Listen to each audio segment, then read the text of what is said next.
crecimiento, ¿cuáles son los conceptos generales en relación a este tema?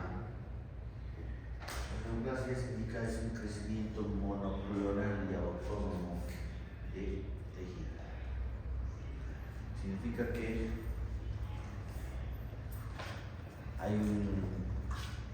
hay una célula que se va a alterar, hay una célula donde se va a producir el daño genético y esa célula es la que va a proliferar y va a dar origen como consecuencia a una neoplasia, ¿cierto?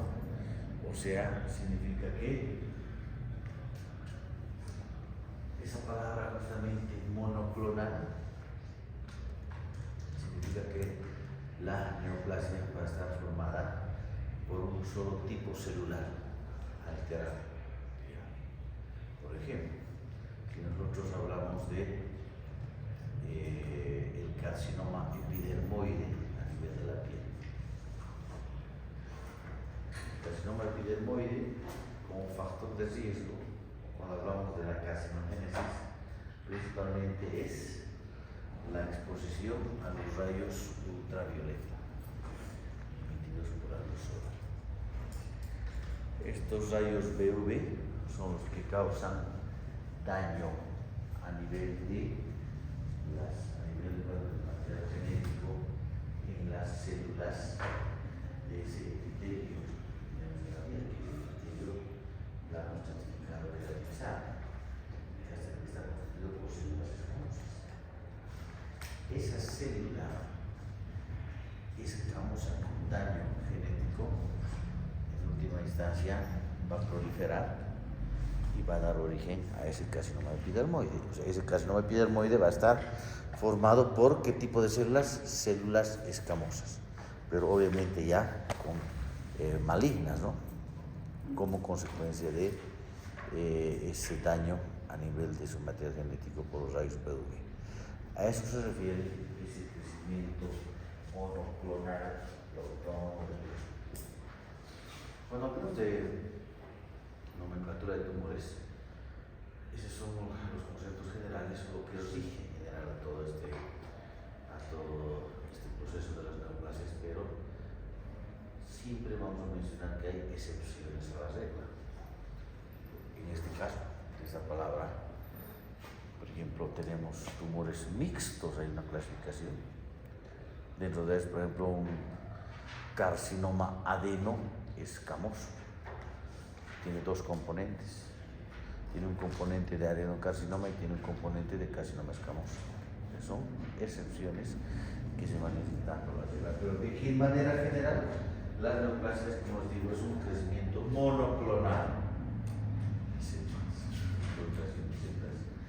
Pero de un tipo celular. Autónomo porque pues, este crecimiento celular alterado escapa a los factores de regulación que tenemos en nuestro organismo. Hemos dicho, ¿no?, que a través de la mitosis y apoptosis se controla la población celular. Este crecimiento es autónomo de esto. Además de eso, se tiene que hablar que existen factores de crecimiento en nuestro organismo. También este crecimiento celular es autónomo a estos. Proliferación incesante de células sin lograr detener su multiplicación. Pues esa célula alterada empieza a proliferar y va formando la neoplasia. Y ustedes saben que las neoplasias van aumentando de volumen, van aumentando de tamaño, por esa característica. Más normal el tejido que carece de finalidad, no tiene una finalidad en el organismo, no tiene. Pero hay que mencionar también que hay tumores que producen hormonas, pero sustancias químicas parecidas a hormonas. Por ejemplo, vamos a hablar en el ovario de los tumores funcionantes en el ovario. Ahí está de estos tumores funcionantes, el tumor de células de la granulosa. Son tumores productores de estrógenos. Y al producir estrógenos incrementan la cantidad de estrógenos circulares. Por eso producen como consecuencia de la patología. Los los circulantes van a actuar donde, por ejemplo, a nivel del endometrio, causan una hiperplasia del endometrio. E incluso, si esto progresa, podría llegar a producir un cáncer de endometrio. O pueden llegar a producir estos estrógenos circulantes incrementados, tumores benignos en la mama, los fibroadenomas. Pero eso es ya patológico, ¿no es cierto? Por eso no tiene una finalidad estas neoplasias. Tienen una naturaleza autónoma, que hemos visto, ¿no? Estas células proliferan de manera independiente a lo que son los factores de crecimiento y los mecanismos de regulación que tenemos en nuestro organismo. Ya hemos mencionado, no cumplen un propósito útil y crecen a expensas de tejidos vecinos. Van creciendo y a la vez que van creciendo, estos pueden ir comprimiendo estructuras vecinas, en el caso de los benignos. Y los malignos pueden infiltrar y destruir esos tejidos. Existen diversos grados de semejanza con sus precursores. Acá sí vamos a detener un poco, es importante analizar esto, ¿no? Lo cual permite establecer conclusiones sobre su origen y probable comportamiento. Grados de semejanza. Vamos a hablar justamente del carcinoma epidermoide, cómo se clasifica y cómo es su comportamiento de acuerdo a su clasificación en relación a los grados de semejanza con la célula que está dando origen.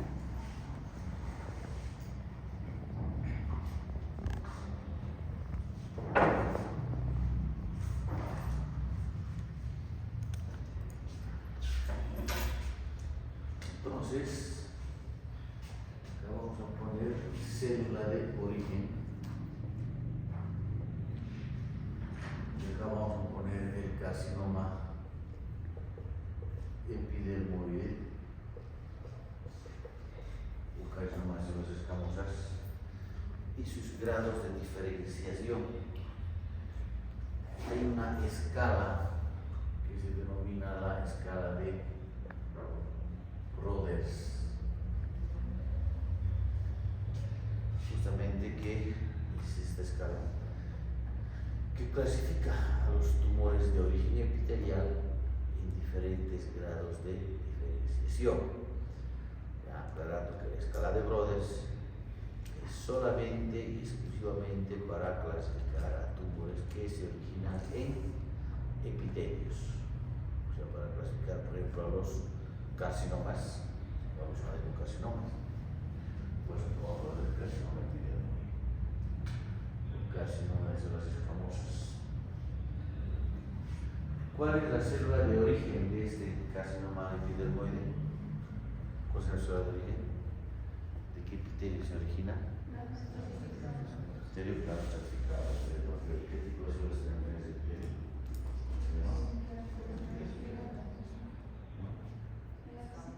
Células escamosas. Las células escamosas. ¿Cuál es la característica de una célula escamosa normal, superficial, por ejemplo? Es esta. Hemos hablado ya en práctica, un poquito hemos sentido en práctica, pero retomando todo. Es esta. Esa es la célula escamosa normal. O sea, una célula que tiene un núcleo pequeño de posición central, que tiene un contorno regular y tiene citoplasma amplio. Nos hemos dicho, crecimiento monoclonal, los rayos UV, ¿no? El luz solar, van a causar mutaciones en el material genético de esta célula. Y esta célula alterada va a proliferar y va a dar una neoplasia. Entonces, ese carcinoma epidermoide sí está originado en la isostomos. Y de acuerdo a los grados de semejanza, Ese carcinoma epidermoide, por ejemplo, se clasifica de la siguiente manera. Si esta célula, ese carcinoma epidermoide, tiene esta forma, veamos.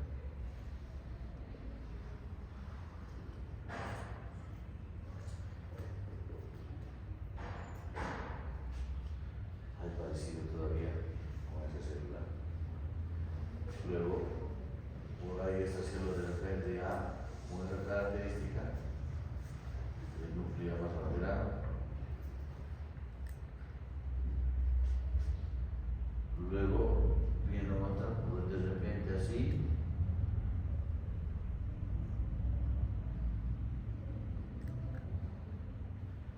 O sea, el tumor, a manera que va clasificándose, se va desdiferenciando de esa célula. Si ven ahí. Y bueno, acá tenemos simplemente esto, ya. Voy a tener una célula así, con esa característica que no parece nada.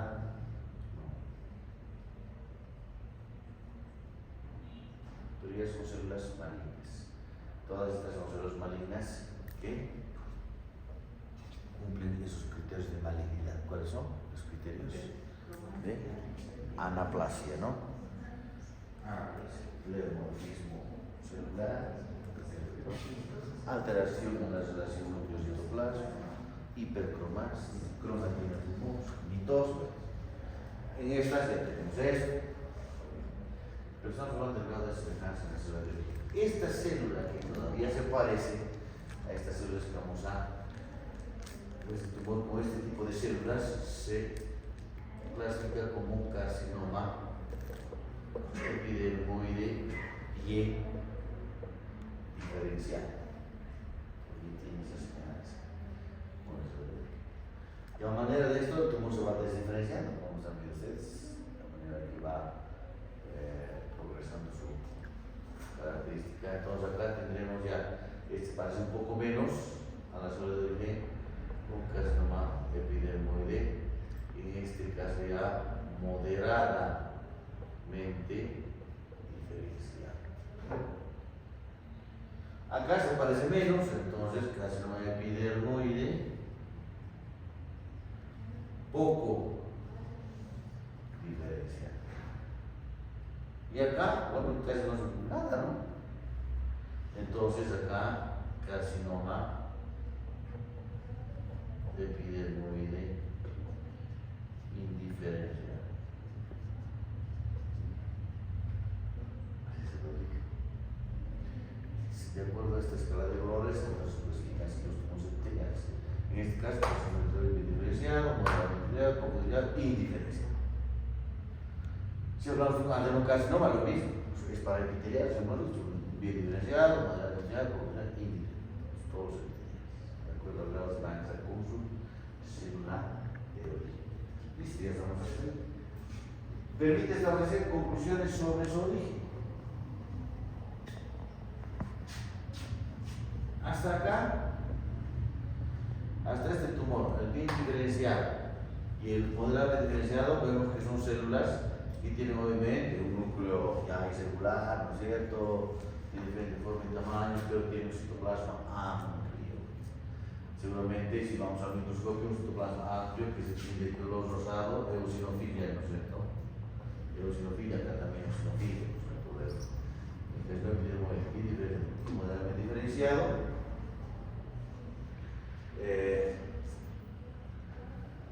Directamente ya nosotros podemos establecer con esas características que es un tumor, que es un tumor maligno que se está originando en un epitelio escamoso.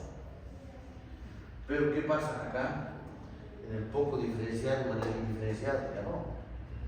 Porque en estos dos tipos de tumores puede ser, por ejemplo,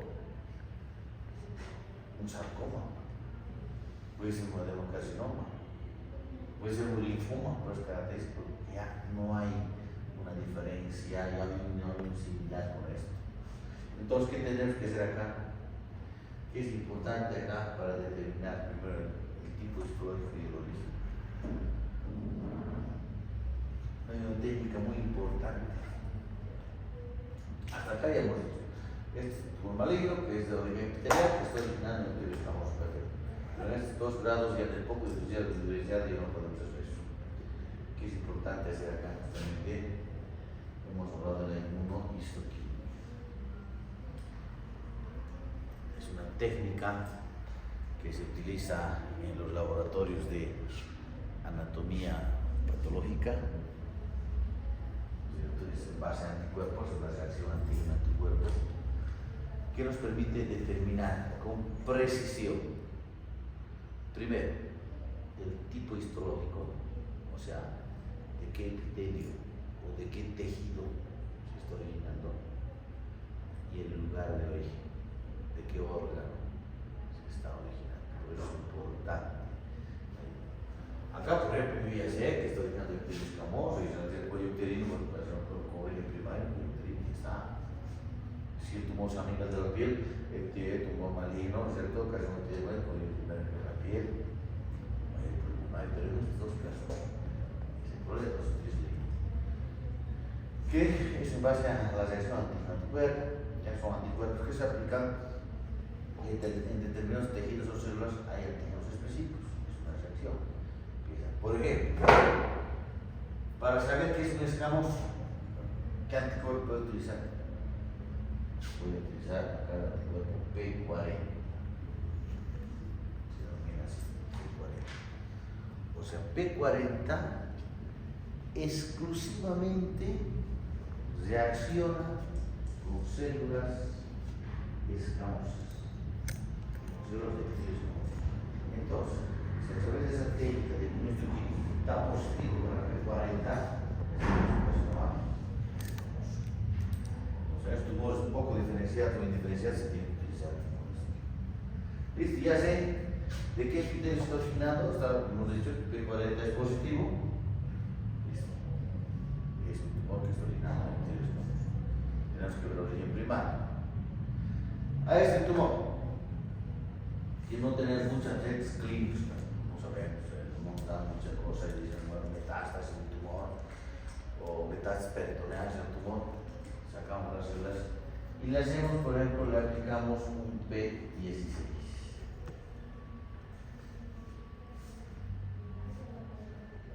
Positivo para P16.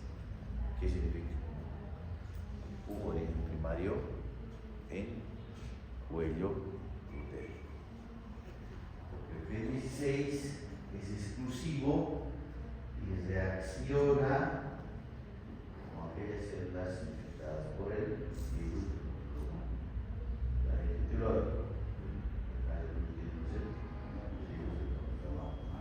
Vean que es importante. Ahora, si por ahí este carcinoma un poco de diversidad tan negativa, P40, tan negativa, tenemos que ir buscando, ¿no? A través de la inmuno hasta llegar al origen primario. Es un ejemplo que les estoy dando nada más, ¿no?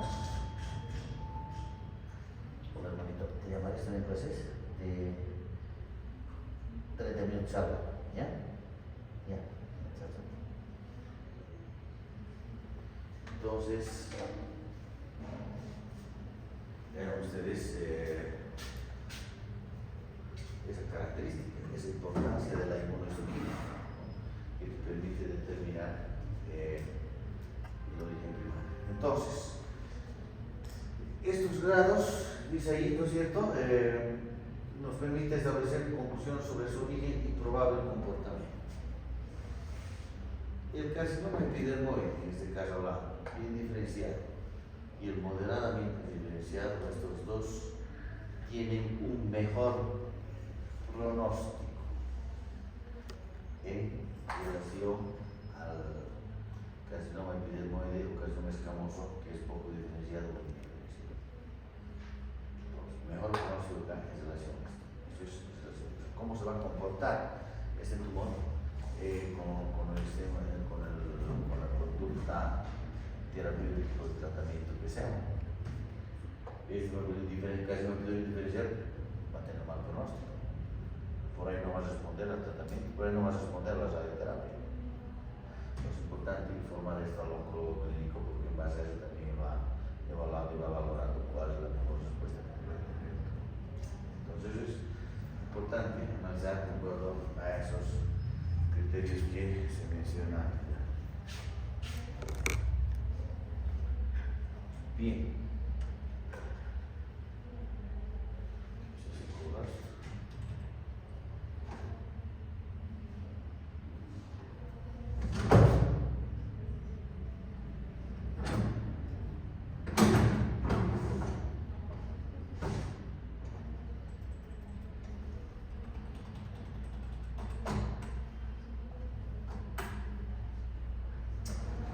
Que me queda general, ¿no? De todos los computadores que están mal. Leí esta mañana también el doctor Ganis hablando sobre el TC, cómo funcionaba su equipo.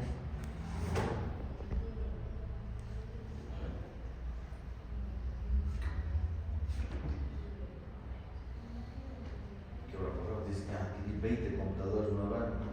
Han adquirido un lote de computadores, 20 aquí, ¿no? ¿Cuánto va a llegar? ¿Qué tal? ¿Qué les parece?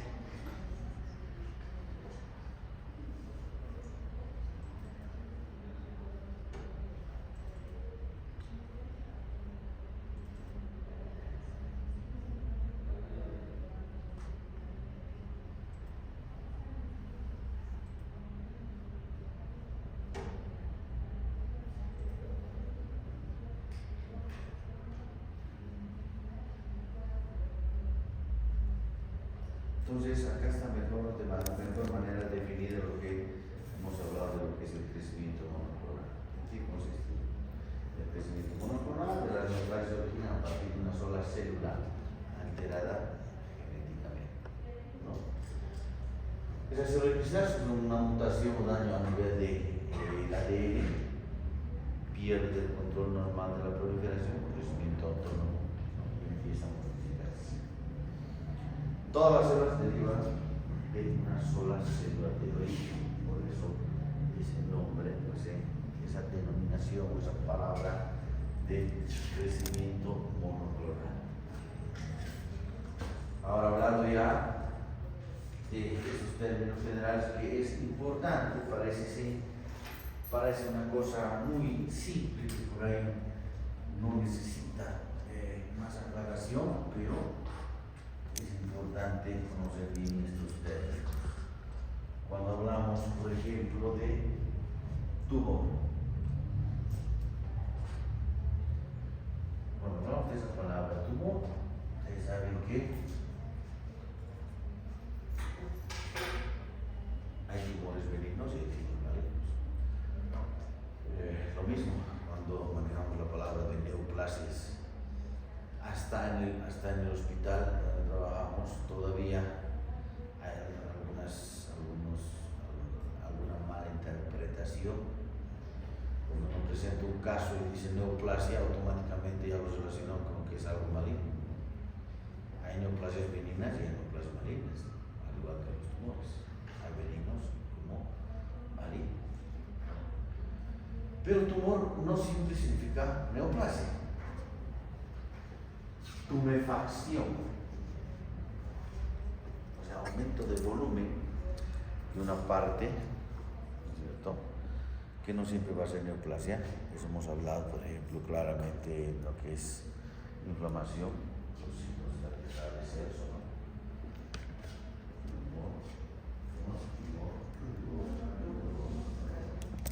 Y el tumor no es neoplasia, sino que es un aumento de volumen de la zona donde se está produciendo la inflamación aguda. ¿Por qué? ¿Por qué se produce aumento de volumen en esa zona, la inflamación aguda? Por salida de líquido, ¿no? Incremento en la permeabilidad vascular, que hace que salga el líquido hacia el intersticio, que es aumento de volumen. Entonces, neoplasia, siempre hablamos de neoplasias benignas o malignas. Los tumores pueden ser benignos o malignos, pero acá aclarando que tumor no siempre significa neoplasia. Ya cuando tenemos esa palabra grande que dice ahí cáncer, ahí sí,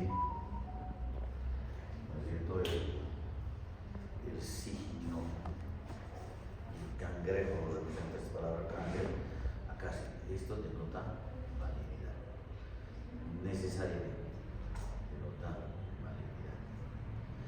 Pero acá se engloba en una bolsa, se mete a todo, todos los tumores malignos también. Si hablo yo de cáncer, puedo estar hablando perfectamente de un linfoma, que es un tumor maligno que se origina en los ganglios linfáticos. Puedo estar hablando de un carcinoma, que es un tumor que se origina en el epitelio. Puedo estar hablando de un sarcoma, que se origina en el epitelio. Es común la palabra grande de cáncer, ¿ya? Y entonces acá es como el árbol que se va dividiendo en ramas. Hemos visto, ¿no es cierto? Primero tenemos acá, por ejemplo, dos grandes grupos. Los tumores de origen epitelial. Los tumores de origen epitelial, que pueden ser tumores benignos, que llevan el sufijo oma. Benignos que llevan el sufijo oma. Generalmente, nuevamente vuelvo a esa frase que dice, ¿no? Toda regla y su excepción. Pero para el linfoma no hay linfoma, todos son malignos. No se tienen epitelio, no se tienen venenosos, no se linfocitos. Otra excepción a la regla, como ejemplo nada más, el melanoma. Termina en oma, pero no hay un melanoma benigno. Todos los melanomas son malignos. Los tumores de origen epitelial también tenemos a los malignos. ¿Cuál es la palabra que lleva a los malignos? Carcinoma.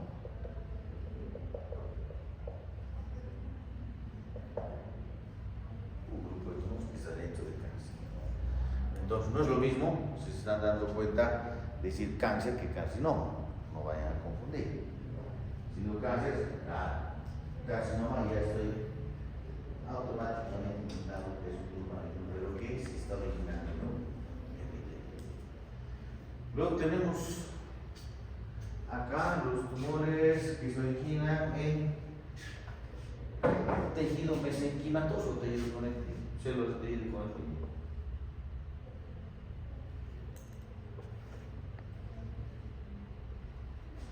Acá también todos tenemos, a ver, estamos hablando directamente de tumores, esto me van a sacar de acá, ¿ya? Pero estamos hablando todavía de cáncer, estamos hablando que son malignos en general, entonces los malignos epiteliales, carcinomas ahí, los malignos mesenquimatosos, no puedo hablar de benignos, no puedo cerrar esta bolsa porque estamos directamente con malignos. Los mesenquimatosos, malignos, la palabra sarcoma. Y justamente tumor maligno de origen mesenquimatoso. O en células de tejido conectivo. O variedad de tejido conectivo especializado. Entonces acá por ejemplo dentro de los sarcomas están metidos todo lo que son los tumores malignos que se originan en hueso, tumores malignos que se originan en cartílago, que se originan en músculo liso, en músculo esquelético, en tejido adiposo, en vasos sanguíneos, que son una variedad de tejido conectivo. Ahí está, por ejemplo. A ver, del hueso, ¿cuál es el maligno? Osteosarcoma, cartílago, osteosarcoma, ya está bien. Tejido adiposo, linfosarcoma, ya. Después, a ver, ¿qué más? Músculo liso.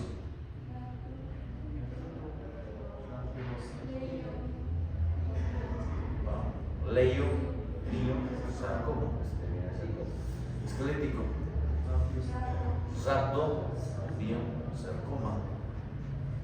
vasos sanguíneos,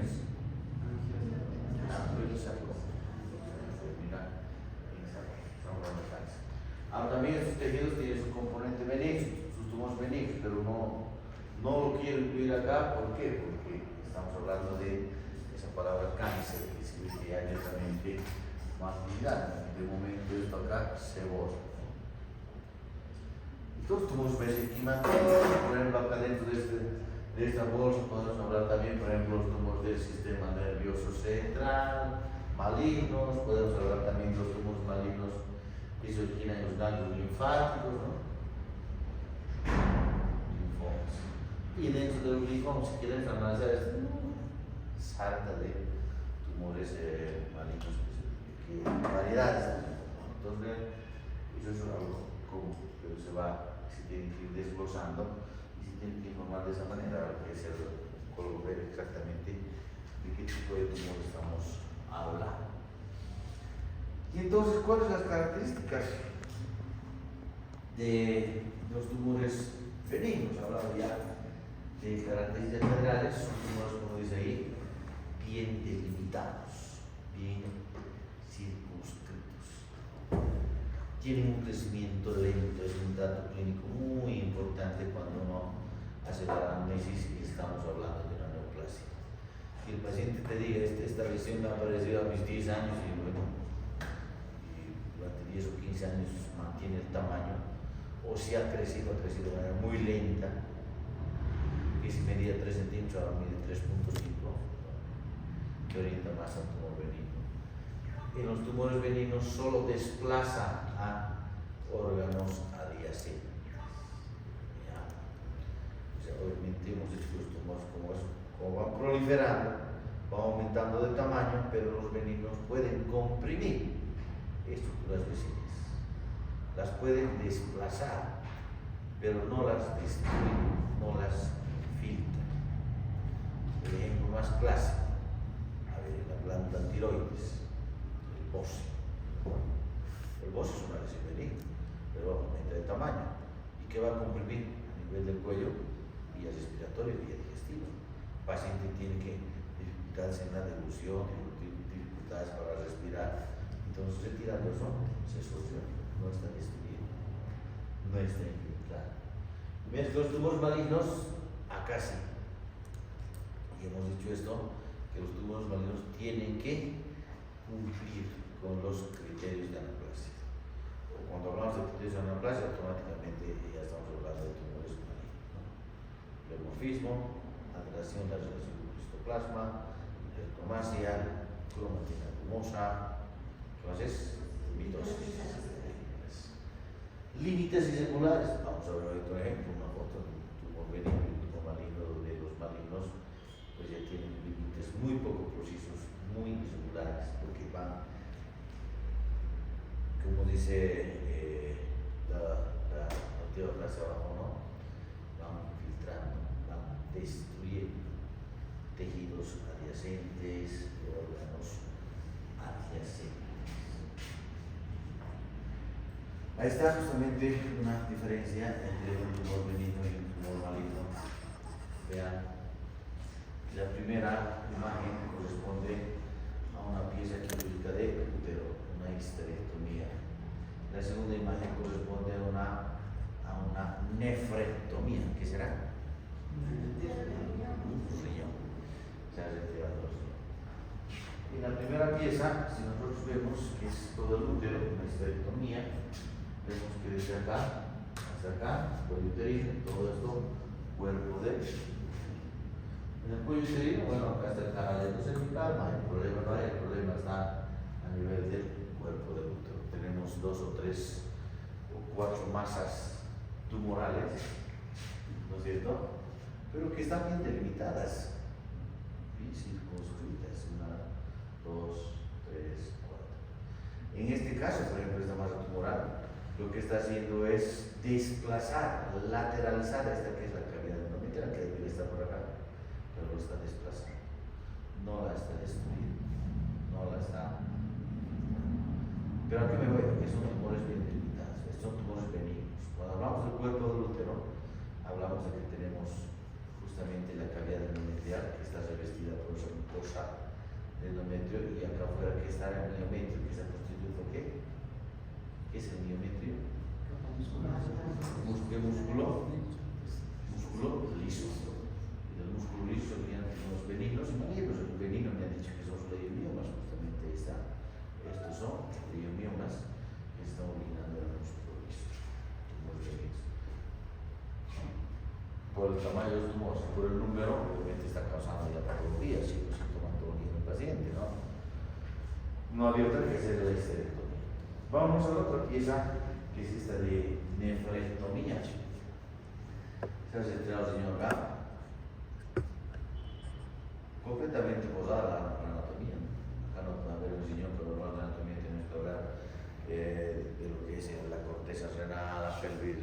la pelvis renal y todas sus características, el niño renal, pero ella no ve nada. Simplemente aparentemente acá está el polo superior y el polo inferior. Entonces el tumor es todo este tumor que se ha originado en el polo superior y bueno, pues ha ido destruyendo, ha ido infiltrando el tejido adyacente, entonces por la anatomía. No hay un límite preciso en este tumor maligno. Pero señor, a diferencia de este. Esto desde el punto de vista macroscópicamente hablando. Ya hemos visto los criterios de anaplasia, vamos a repetir, es una parte práctica, ¿no? Hemos visto características, cuáles son las características, criterios de anaplasia. Por eso es importante que empecemos por esto, ¿no? Para hablar de anaplasias. Y bueno, pues la próxima clase hablamos de lo que es la génesis tumoral, cómo se originan estas neoplasias.